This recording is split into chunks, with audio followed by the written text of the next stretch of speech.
I recently went down to the protests on Saturday, the austerity protests, and it was really fantastic to see so many people down there, different walks of life, and not only just one cause of austerity, so many issues that people are increasingly concerned about, everything from political prisoners to environmentalism. All walks of life were present, people from all different nationalities.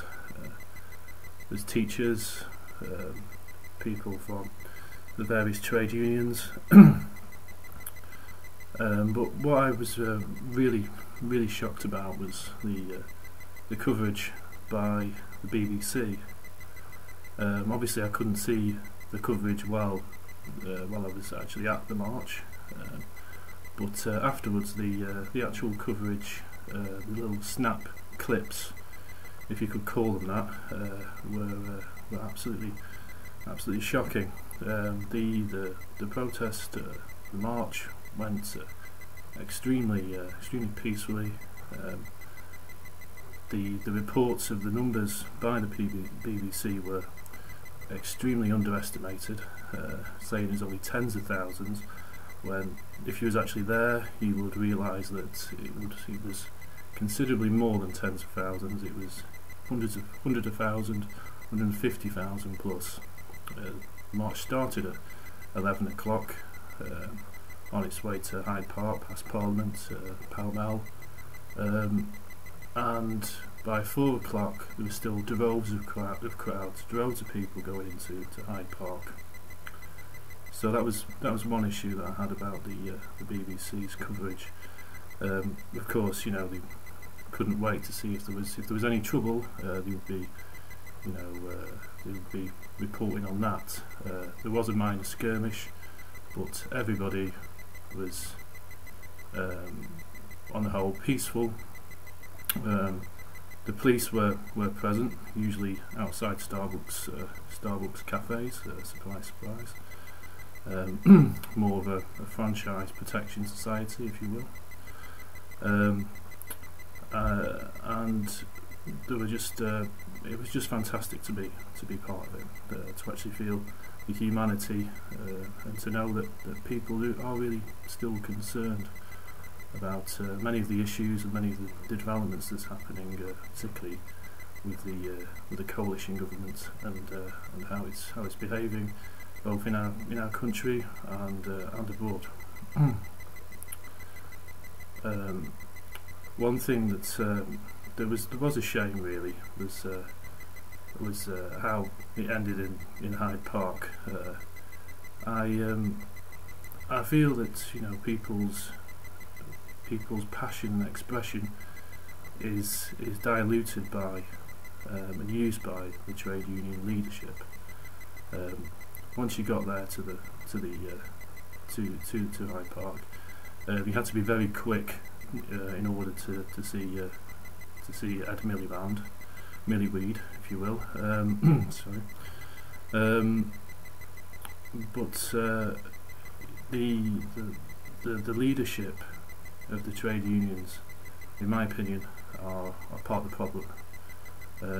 Here there are so many people of real passion and cause who are really at the front end of a lot of the problems, be it public sector, frontline health, frontline education, and they are represented by these people that are on six-figure salaries, really. You know, they are politicians in themselves. It is just a recruitment drive, really, unfortunately. What the trade unions leadership need to do, because they do have power within political power still, no matter how the media likes to portray it, or how it's popularly portrayed. The head of the public sector and the trade unions do have power, and if they really care, they should be getting involved and curtailing the encroachment of the private sector into the public sector. which is acting as pretty much holding a gun to the public sector. They have been doing for many years through neoliberalism, and getting them to becoming part of the system that's become so entrenched, and it's not open to forces of competition. It's usually cartels, and the high echelons of the public sector and the trade unions must begin to realise that most of these agencies, be it in employment agencies, IT contractors, consultancies, building contractors even, but IT and consultancies particularly, being a cancer upon the public sector system. They haven't been efficient, they haven't caused any kind of real benefit to the system. They've just been they've just suckled at the teat of the public sector, basically. And I think that the trade union leadership, if they really do have their membership at heart, should really address this issue. So that was a shame, really, because I think, you know, most people that were there had really good intentions. The people that care about social issues and you know, issues of us all that are concerns of us all, and we live under a government that is very elitist.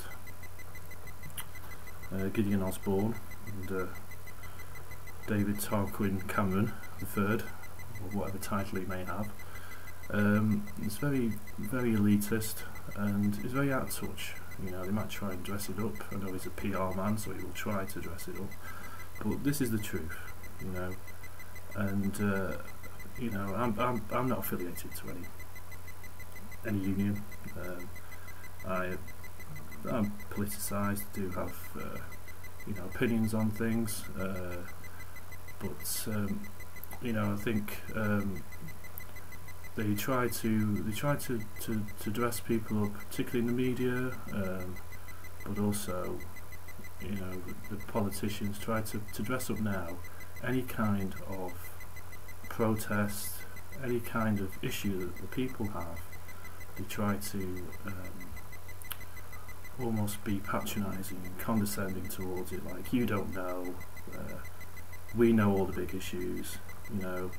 When people are beginning to see more and more that daylight robbery is occurring, there's not enough that's known about it in the popular media, because the popular media controls half of these networks.